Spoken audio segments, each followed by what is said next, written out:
একটা ছোট্ট গ্রামে বাস করত গোপাল নামের এক গরিব চাষি।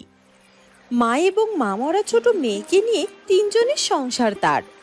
গোপাল ছিল খুবই পরিশ্রমী, কিন্তু ভাগ্যের পরিহাসে তার সন্তান জন্মের সময়ে তার স্ত্রী মারা যায়।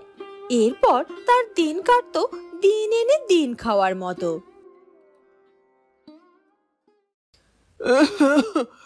বাবা গোপাল, বলছি কি বাবা, নাতনিটার গা গরম হয়েছে, জ্বর জ্বর ভাবও আছে।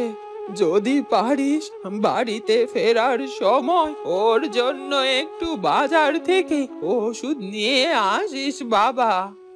বেছে বেছে বিধাতা কি গরিবকেই দেখেন নাকি রোগ ব্যাধি দেওয়ার জন্য? যেখানে দুদিন যাবৎ তুমি ঘরের চাল ডাল আনতে বলছো সেটাই আনতে পারছি না, এর উপরে আবার কিনা ঔষধের বায়না। তবু আমার বিধাতার উপর কোনো অভিযোগ নেই, তিনি যা ভালো বুঝেন তাই করবেন। তখন গোপালের মেয়ে গীতা সেখানে এগিয়ে এসে বলে, বাবা, ও বাবা, আমার ওষুধ চাই নে।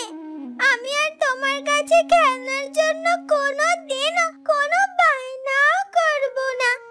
এই আমি কথা দিচ্ছি তোমায়, কোনো কিচ্ছু চাই না আমার। তুমি শুধুমাত্র আমার মাকে আমার কাছে এনে দাও।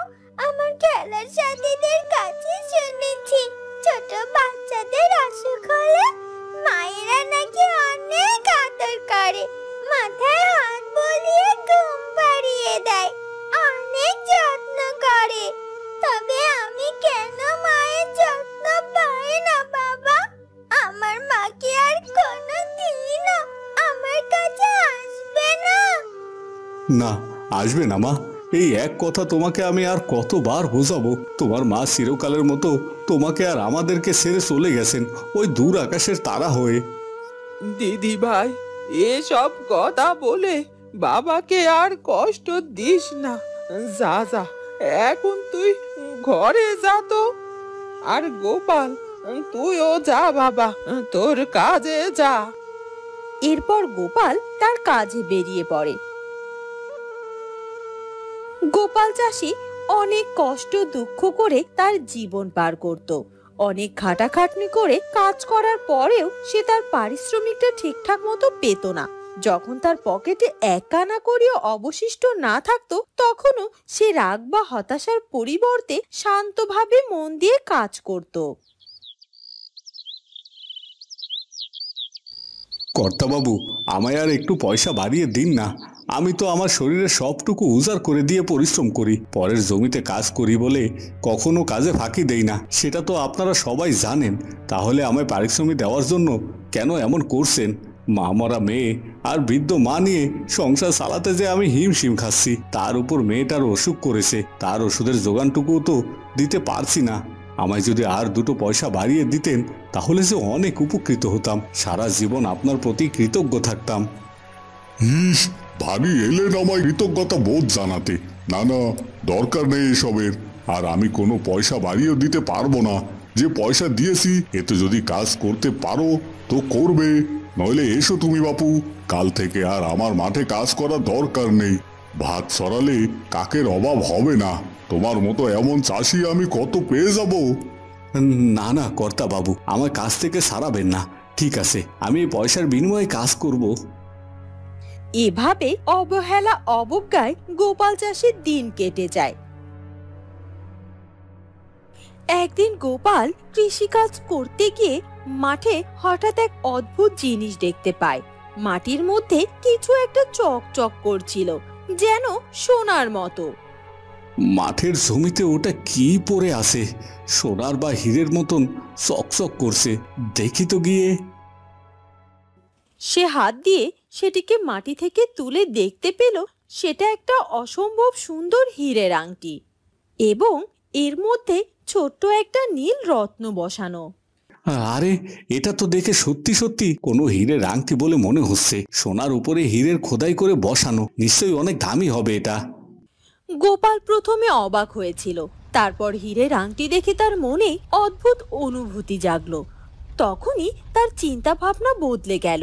সে এক মুহূর্তে চিন্তা করে নিল এই আংটির মালিক সে নয়। আমার পরে পাওয়া এই আংটি হীরের হোক বা সোনার হোক কিংবা কোনো জহরতের, তাতে কি এসে যায়? এটা তো আর আমার নয়, আমি তো আর এর মালিক নই। এই ধরনের দামি জিনিস কেবলমাত্র বড় লোকদেরই হতে পারে। এটা কোনো অসাধারণ কিছু হতে পারে, কিন্তু আমি তো একজন গরিব মানুষ। এই আংটির কোনো প্রয়োজন আমার নেই। তাই আমার উচিত এই আংটিটির আসল মালিককে খোঁজ করে তাকে এটা ফিরিয়ে দেওয়া। গোপাল চাষি গরিব হলেও এতটুকু বুঝতে পারে যে এই দামি আংটি যে কোনো সাধারণ মানুষের হতে পারে না। তাই সে ধনী লোকদের কাছেই খোঁজ করতে শুরু করে। একদিন গোপাল যখন আংটি নিয়ে ব্যবসায়ীর বাড়ি পৌঁছলো আর তাকে সেই আংটিটি দেখালো। হ্যাঁ হ্যাঁ, এটা তো আমারই আংটি। তুমি এটা কোথায় পেলে? নিশ্চয়ই চুরি করেছো।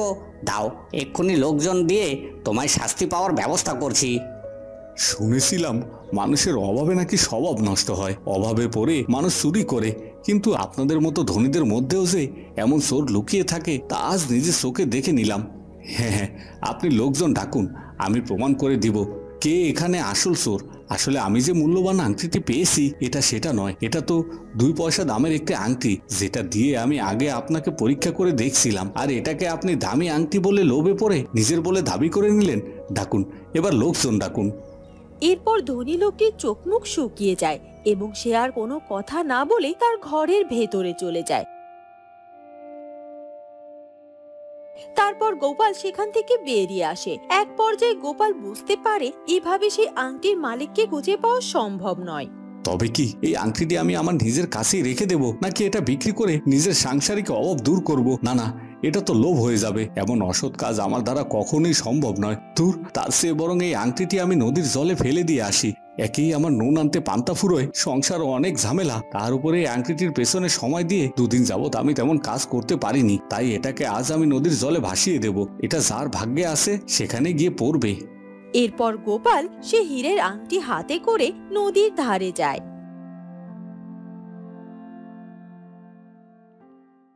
এবং সেই আংটিটি নদীতে ফেলে দিতে যায়। অতঃপর হঠাৎ করে নদী থেকে এক অদ্ভুত আলোর ঝলকানি দেখতে পায় সে। তার মনে হয় কিছু একটা ঘটতে যাচ্ছে। জলের ওপরে আলোর মধ্যে দিয়ে এক পরী ধীরে ধীরে তার কাছে আসলো। আমি তোমার কাছে আসতে চেয়েছিলাম গোপাল, তুমি যে এত সৎ তা আমি জানি। তাই এই আংটি আমি তোমার কাছে রেখে যাচ্ছি, কারণ তুমি শুধুই এটার মালিক হতে পেরেছো সেটাই নয়, তুমি এর প্রকৃত অধিকারীও বটে।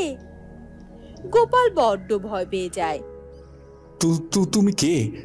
আমি তো শুধু একটা আংটি পেয়েছি আর আমি এর মালিকের খোঁজ করছি। তোমার এই আংটির সাথে কি সম্পর্ক, আর তুমি আমার নাম জানলে কি করে?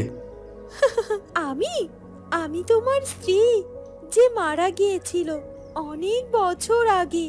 আমি মারা যাওয়ার পরও সব সময় তোমাকে আর আমার মেয়েকে সাহায্য করতে চাইতাম।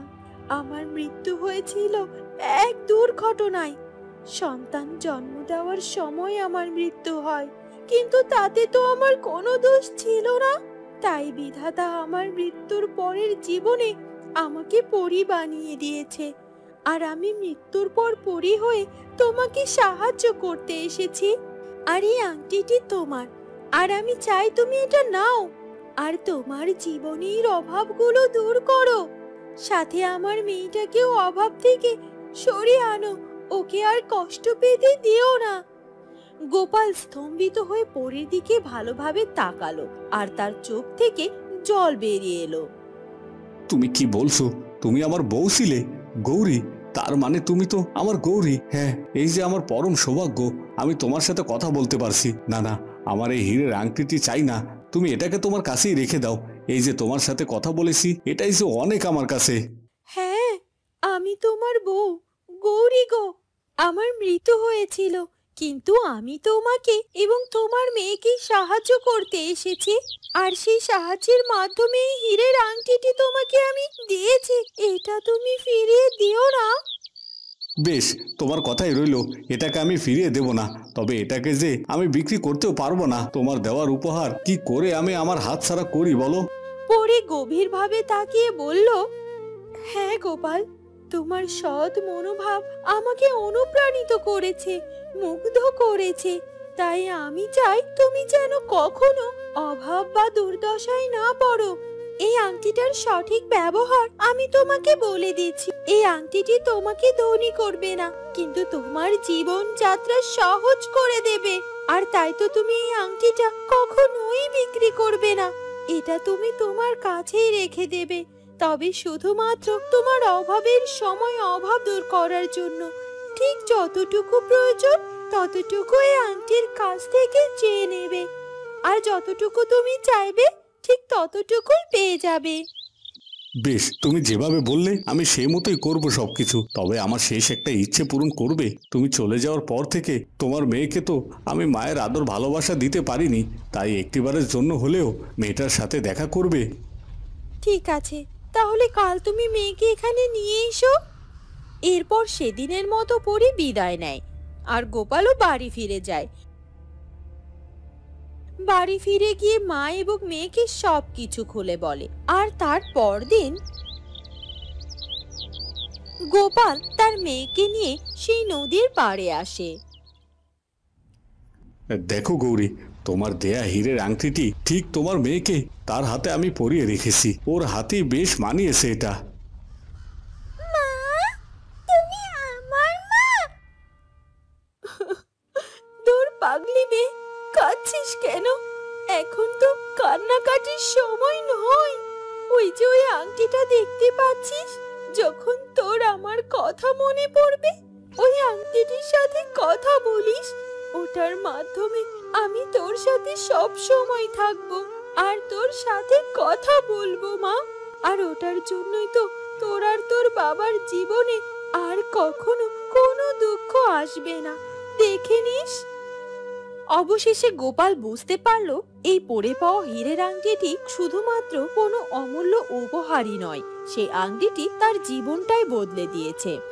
এভাবে গোপালের জীবন বদলে যায়। সে কখনো কোনোদিনও অতিরিক্ত লোভ কামনা করেনি, তাই ভালো কিছু তার জীবনে আপনা আপনি এসেই ধরা দিয়েছে। বন্ধুরা, কেমন লাগলো আমাদের আজকের গল্পটি? যদি ভালো লাগে তাহলে অবশ্যই আমাদের চ্যানেলটিকে সাবস্ক্রাইব করে দিও। দেখা হবে নতুন কোনো গল্প নিয়ে। ধন্যবাদ।